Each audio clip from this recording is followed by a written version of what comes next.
Hello lovely people. Today we are making something small, simple and secretly powerful. These are little self-care hearts made from masterboards created with old book pages.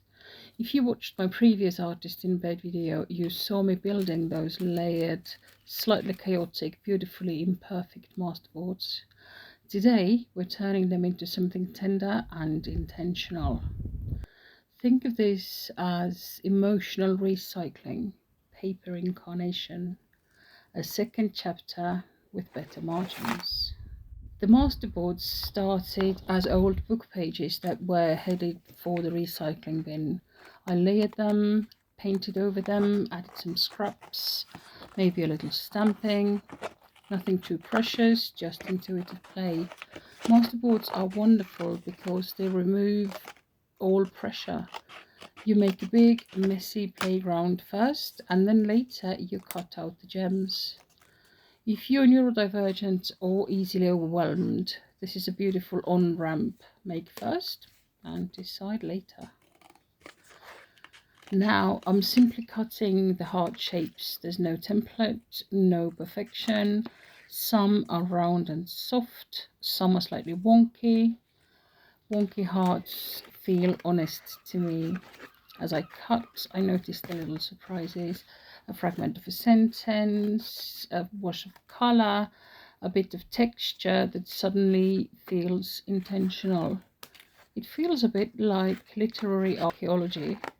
We're excavating meaning from the rubble of forgotten paragraphs.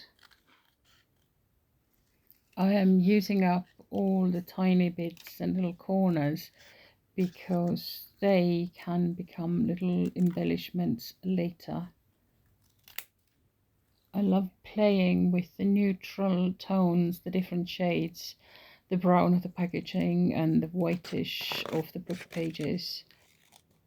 And once you start, it's kind of difficult to stop. It becomes quite meditative and relaxing.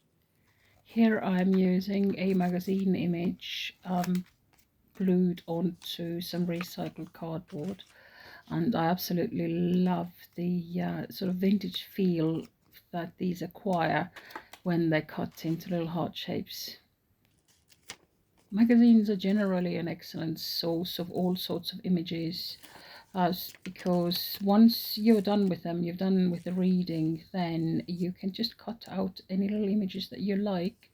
This is just an advert in a gardening magazine. I like the big yellow flower and I cut it out. And because there were more than one of these flowers, I turned them into a little series of hearts I could then either put together on a string and make them into a mobile, or I can just dot them around in my journal to create cohesion and repetition and sort of like a hide and seek elements in your journal, little tiny surprises. And this is where they become self-care hearts.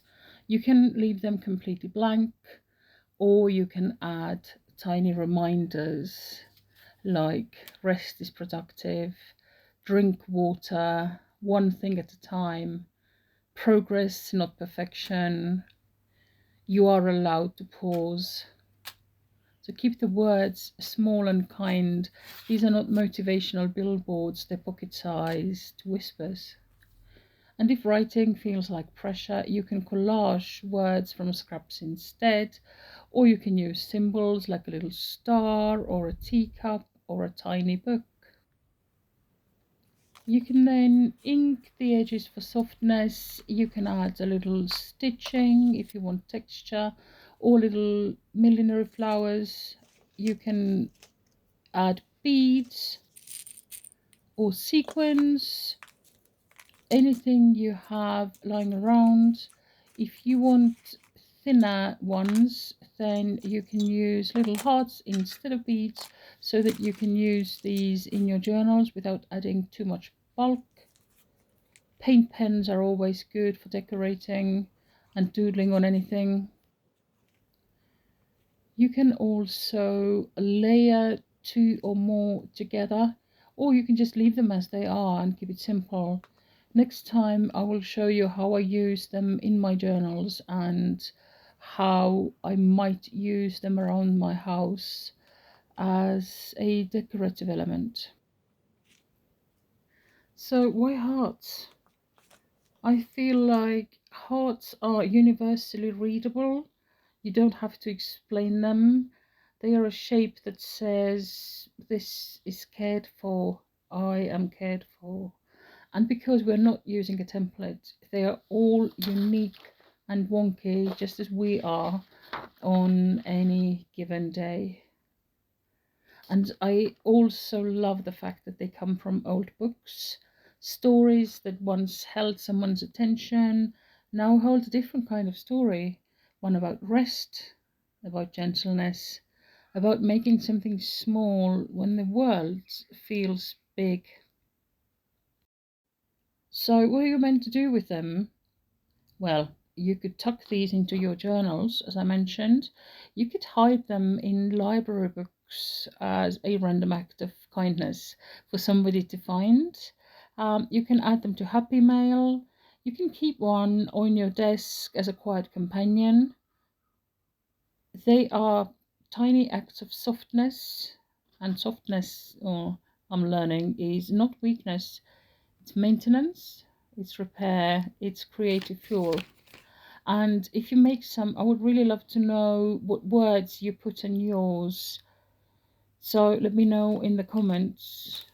In the meantime, take care of yourselves, drink some water, stretch your shoulders, and I'll see you in the next video.